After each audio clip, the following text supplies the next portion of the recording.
It's just another opportunity for us. That's been my approach on it. Um, we got a lot that we can learn from this past week. We know we're playing a really good team. It's a new team, and we're a new team. But just approaching it with that mentality and just taking really a day at a time with our preparation. You get extra excited for going up against Patrick Mahomes, someone that's viewed as, if not the best, one of the best quarterbacks in the league. You faced him before. Does that get you extra up for a game like It's this? just another opportunity. I look at it as another opportunity. Looking inward and just focusing on the things that we can build on as a team. As I said last week, there are a lot of opportunities to grow from. We're playing a new team. We're a new team, and we just want to approach it with that. Be diligent every single day in our prep. I know it's just one game, but do they look any different than the Chiefs that you've become accustomed to, having seen them so much over the last 3 or 4 years? It's a different team. It's a different team. They have their leaders, and they've always had their core, and they've always been, real renowned for being disruptive and then playing and being able to score the ball and just playing really good team football. And so it's a real respected organization. It's a tough stadium. It's known as a tough stadium to play in. You were there 2 years ago and you won. Anything you can learn from going there? Any valuable takeaway from playing there already? I think the most important thing when you go into, any game and any hostile environment is just to have great communication and really come together and being on the same page. And when we do that, so we're all aligned when we're out there on the field. So got to play with good urgency. Nick was talking about the experience of watching the tape from the Super Bowl and saying that there's an emotional element when he gets to a big play like the dagger, but he can separate that from the business at hand. What's that experience like for you when you're going back and reviewing the film in preparation for this game? And you're watching it with the purpose of trying to learn and prepare for the game that's to come. In the post-game comments you had, and then in the post-game speech too, you specifically mentioned discipline a few times. Is that on-field discipline? Is it throughout the week? What were you referring to specifically? Discipline is discipline, right? A hit dog, a holler. So however it hits you, that's what it applies to. I think there are elements in our preparation that we can be disciplined on. I think we could have a next level of obedience in doing that, and that's just a challenge. That's not that's not necessarily a call out. It's more so a challenge of, man, when we play disciplined football, when we have discipline when we're disciplined in our preparation, when we have great attention to detail, we can go out there and be confident that good things will happen. And so, overall discipline, overall focus, that's a lot of the game, and that's it's important. Kevin Batul mentioned that he felt like a Monday review of the film was positive and going over what may have gone wrong. What kind of conversations did you have with AJ and Devontae after that in terms of getting them more involved? As an offense, we just came back and said we want to go out there and play efficient football, and we want to be all in on the collective. You've talked before about the process of finding the identity for for each offense each year. I guess how have your past experiences informed this experience you're going through now? Say that again? The search for the offensive identity Yeah. each of the last few years. You've talked about how that process has gone for you in the past. I guess how do those past experiences inform this year? It's the same approach. It's the same approach. It comes as it comes, right? But you have to embrace, the process. You have to go throughout the process and just remain diligent in it. Have a calmness about yourself and be patient. Let all these things come to you. And I think as a quarterback, that's very important when you're talking about an identity, because you got to go out there and just execute things and really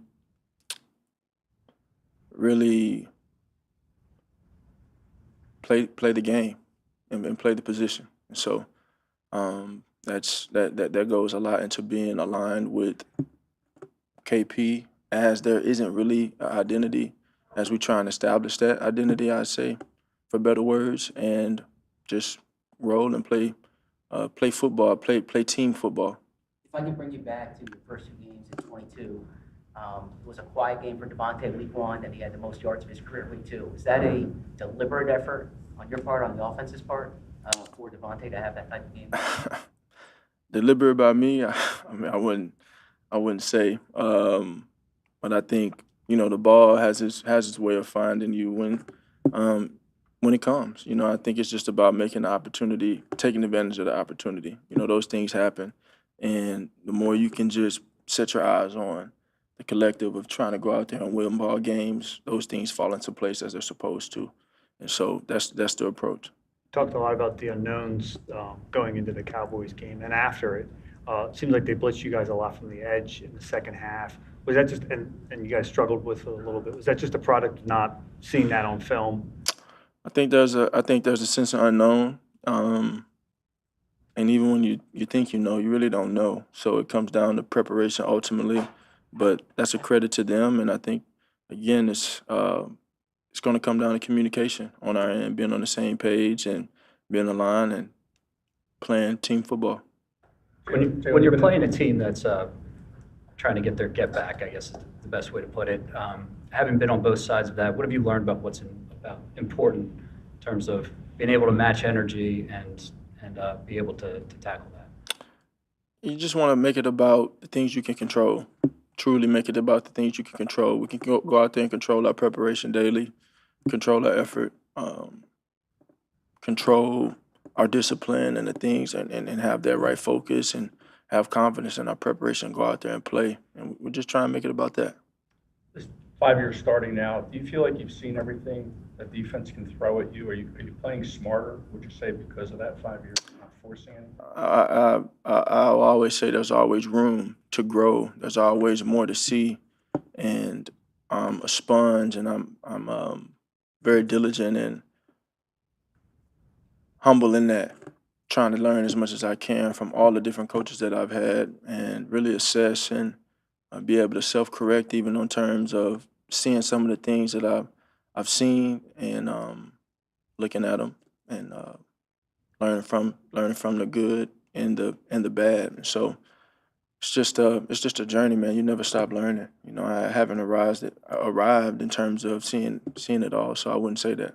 Does the same concept apply to coaches you face against? You know, for instance, when you face a Steve Spagnuolo defense, it's your fifth time doing this now. Do you catalog, you know, game 1, game 2, game 3, game 4, so you have those notes, if you will?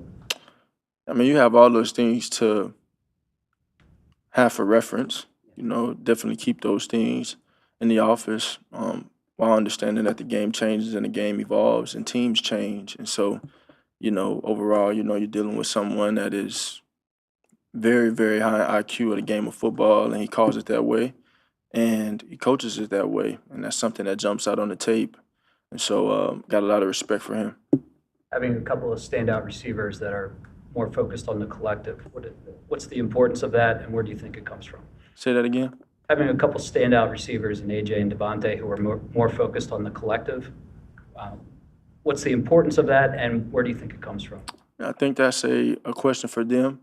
Ultimately, you know, it is about the team. You've got a good chemistry with Calcaterra through the years here. How are things coming with Granson in the summer training camp? Yeah, Grant's one that's always, he's always been knocking on the door, trying to get the work in the summertime and build that rapport and get to work and, you know, put a lot of hours in here. So he's always been in a great place. As far as running, how's it different when it's a design run versus a scramble? I mean, one's designed and one kind of just happens. Is it the presentation of the defense? Do you run different in those situations? I think one's designed, and then one is, you know, you're going through with the intent to push the ball down the field, make plays in the pass game, and it happens. You know, kind of happens naturally. So You've done a very good job. With the Jalen Carter incident, it's now been a few days, you guys are back here. Have you spoken to him, and as a leader of the team, is this something where you feel a need to speak up on it about, you mentioned discipline, and have you talked to him or the team about it? no, I've already expressed my comments on it, and to you guys, I've already expressed my comments on it. And I've already had that conversation with him, and so we turned the page on that, and we're onward forward to, you know, this opportunity we have this week. Okay, thanks, Jalen. Thank you. Thank you. Hey, Nick, has Jalen Carter learned his lesson? Yeah, everything we do with any conversations or anything like that, again, I'll tell you guys again, I know I respect the job that you guys have to do, but I'll always keep those conversations in-house. I'll continue to do that. Much like if I had a conversation with you and we worked together and, you would probably expect me to do that same thing. And that's my job as the head coach, and all things like that with any conversations with players, whether it's, of something that happens in a game, a moment in the game, like there's the information that I will always keep in-house. Sure. With respect, though, Nick, I'm not asking about the conversation you might have had with him. I'm asking about Yeah, and your I confidence. answered it how I wanted to answer What it. do you think of the league's discipline? Again, I'm not going to ever get into like the same thing with anything with the league. If I agree with a call or if I don't agree with a call, if I agree with a discipline or I not agree, I owe the league that same respect. That again, you don't air business out there, so won't get into that either. How much do league decisions weigh into how you handle things in-house? Yeah, same. Won't get into, again, there's just certain things. Again, I respect the crap out of the job that you guys have to do, but there are certain things that, that I'll keep close. And there's certain things that I'll share with you, as you guys know. This isn't one of them. Nick, obviously on the field, I know you don't look at this as a Super Bowl rematch. Two different teams, you've said that since training camp. But just the environment, fan base having to watch your team beat them in the Super Bowl, highlights, you can't avoid them. What do you think the atmosphere will be like on Sunday at Arrowhead? The way, Arrowhead's a place where, I was able to coach, and, it's always a good atmosphere there. I think regardless of, I went through some bad seasons there too, and it was still a great atmosphere there. So it's going to be a great atmosphere. And, I love playing here more than anything. I love our fans and our atmosphere more than any NFL stadium, basketball arena, anything, baseball stadium. But I know that when you go there, it's always a challenge with the noise. It's a loud stadium. Their fans get rowdy, and it will be a great atmosphere. And I know they're ready for that because of all the primetime games and big playoff games that they've played in. And us, we feel the same way, that we'll be ready for it, and we'll do the right things in preparation to get ready for it, to have ourselves ready. Nick, Jalen said that he's gained confidence as a result of last year and the successes. In what way have you seen that confidence manifest in day to day? Yeah. Again, what I admire so much about Jalen is his consistency, that he constantly is working to do everything he can do to help the team win the football game. And so you admire that. So it's hard for me to say that I see differences in any way he acts as far as his preparation or his work ethic or anything, because it's always been top notch, and he's so consistent. But you can tell the confidence, I think, just by the way he goes through. You guys get to see it in the game, but we get to see it on practice, just how he goes about every part of running the offense, and being the quarterback of the football team, whether it's his ability to get through reads and get to reads quicker, his ability to have command at the line of scrimmage with checks and different things like that. I just continue to see that rise. And as that rises, right, we've seen this in this league so many times where, the longer a quarterback plays, the more they've seen, the better they are. And I think that that's where the confidence comes from. I know my confidence comes from, obviously, our execution in practice, for that week, and execution in past games, which make you comfortable doing certain things in the game. And so that's where confidence is built in your practice and your preparation. And that's not only for players, that's for coaches that are, making decisions in games as well. So these are two different teams that played 7 months ago in the Super Bowl, but how valuable is that tape, especially pertaining to Saquon? They kind of did a good job modeling him up. What can you learn from the tape 7 months ago? Yeah, when you play a division opponent, when you play a division opponent, there's certain checklists you go through. Those are like, keys to a certain type of week. Well, one of the things is keys to it the second time you play an opponent. Well, this is a short matter of time. So there's been, since I've been here in 21, there's been 4 teams that we've played every year. And obviously that's the Giants, that's the Commanders, that's the Cowboys, and that's the Chiefs. We played them every single year. And so, yeah, you're constantly looking at those tapes, and you have a plan of what you do when you play a team again, and you go through that process. Of that, you can expect things that they did successfully for those things to come again in different forms. And you can expect things that they may not have done successfully, that they change a little bit, right? That's what you do as a coach. So we go through our process, but also we know that they go through their process. If that made sense, how I just said that. And so those are the little things that could be the differences and the similarities when you play an opponent again. So it's kind of like when you play, I think sometimes, I can't remember last time this happened with us, but you play a team the first game of the year and then you play them the last game of the year. So it's kind of similar to that time frame with that. Nick, when Jalen Hurts was under center or pistol, you guys overwhelmingly ran the ball. When you're in shotgun, you overwhelmingly passed the ball. Did you, in self-scout, feel that had anything to do with the lack of... That's on first, second, and third down, or just first and second down? That was all. Yeah, like when you look at numbers like that, you're always constantly looking at your self-scout. You have no tendencies going into game one. You look at your tendencies before game one, maybe, of last year, but we have a new play caller, new offensive coordinator. Obviously people keep things simple in the preseason, so not a lot of tendencies. But you always go through those tendencies. Your job of what you want to do is put seeds of doubt in the defense's mind, and so you're constantly thinking about that and how you mesh that together. And we look at it as coaches a little bit different. Just to get into that, like, first, second, third down, red zone, 2 minute. Well, third down in a lot of scenarios you are in the shotgun, 2 minute, same deal, red zone potentially.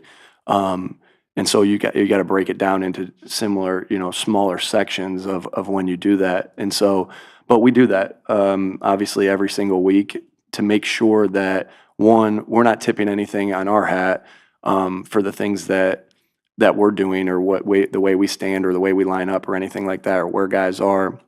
And two, to put a seed of doubt into the defense's mind, because that's what you're trying to do, to slow them down a little bit. You try to slow them down with motions, you try to slow them down with formations, you try to slow them down pre-snap with marrying and meshing things together to give your guys the best chance to win.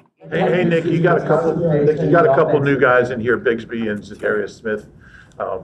Do you anticipate them being able to play, and how do you know when a new guy is kind of ready to get out there and play? Yeah, I think somebody's asked me that before, and it's like, I don't think that every guy is the same, right? It's everybody's a little bit different when you make that decision on when he can play and when he can't play. There's not a handbook on it that says, hey, this is the time. But what I will say is, I can't answer that question yet. We have a week of practice to go through, but going back to, I can't remember who asked the question, I apologize, but it's the same thing. You build confidence in practice. You build confidence in individual periods and, competitive periods, all those different things, to know it's a feel of like, okay, this guy's ready to go, or hey, this guy might need a little bit more time. And so those are questions that are answered throughout the week, in all those different things. So there's a way we play football and a standard that what we play football to, that we have to do a good job of explaining and like an orientation for these guys, and we have a plan for that. And then every guy's just a little bit different.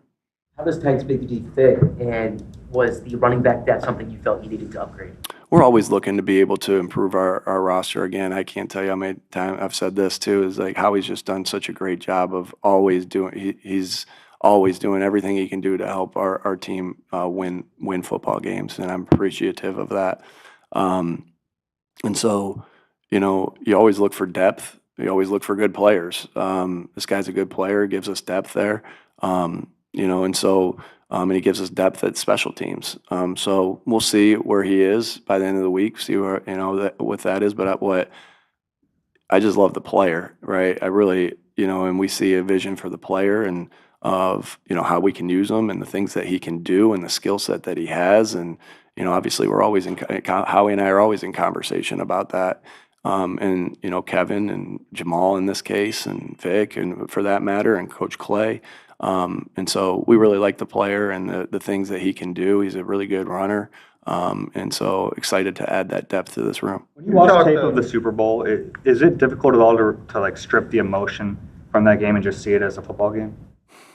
Obviously, anytime you watch a game that you have a good memory of, it does bring that, it can always bring them. We're human. It always brings that emotion back. But you're watching it for a purpose too. So I think it's possible to have the emotion, but it's not like I'm jumping up and down like when Smitty catches the touchdown. I'm not running down the sideline like I was in the game and Connor Barwin shoves me, right? And so it's a different type of emotion because I think you can have that and get the job done that you're trying to do. Does that make sense? That you're trying to do, and that's not just the Super Bowl. That's whatever. If I look back at a Charger game and I know Philip Rivers sent me a text last week of the Dallas versus Charger game that we played in Thanksgiving Day in 2017, and there were some great highlights. And as I was watching it, I'm like, maybe there wasn't a lot to learn because there was a different coordinator. Although Coach Eberflus was the linebacker coach at the time there under their defensive coordinator and Coach Garrett. There were still some great moments that you're able to watch and be like, and maybe even spur thought. Like they did it. We did a couple things that Hunter Henry had a really good game. Austin Eckler did. Keenan Allen had this play in 2-man that he cut back and scored to put us up. We didn't have a field goal kicker in that game, so I'm like, why the heck are we going for it on 4th and 13? And then that we didn't have a field goal kicker in that game. So I always that's what I love that. Like, I love to be able to think back or go back and look at a play and do that. But yes, but you're still trying to do you're still doing your job, and you can have both of those things. Because I'd be just flat out lying if I said there wasn't any emotion when you watch a cool play from tape. And that's not just that game, but that's all the games that I watch in preparation for the week. We have time for 2 more. You've talked a lot about game planning. From the passing perspective, goes through AJ, Devontae, Dallas. Do you have a general philosophy when it comes to manufacture touches? Like, generally, all right, we got to get this guy involved, bubble screen, things like that. Sure. But everybody does, different things. Everyone has different skill sets as well. And so you want to use the skill set that the guy has. Now, again, AJ, Devontae, Dallas, I feel like they have a skill set that they can do a lot of different things.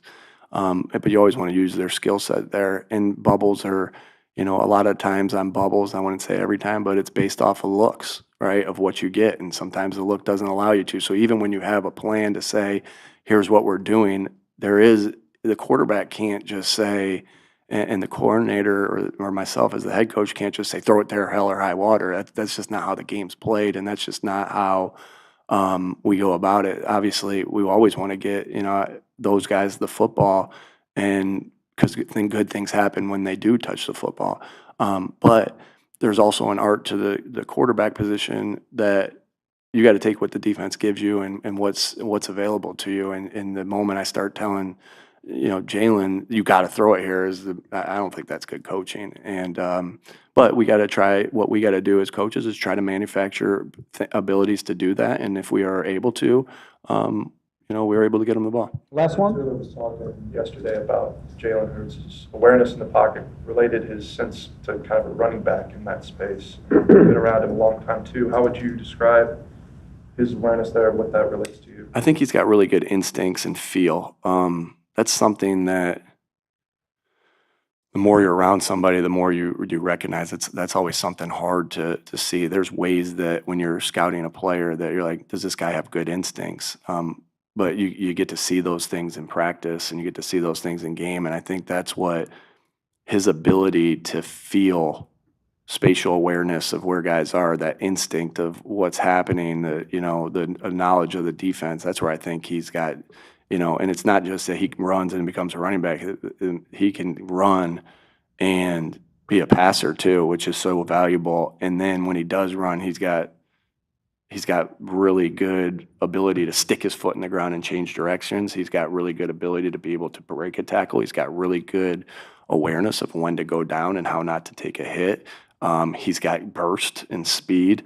You know, and he can get, when I say by burst, he can get going fast, quick, which is obviously a huge trait for any of those guys. And those are things that we look for in players. And but I think it all starts, and where it goes to is instinct in the pocket. All right, thanks, folks.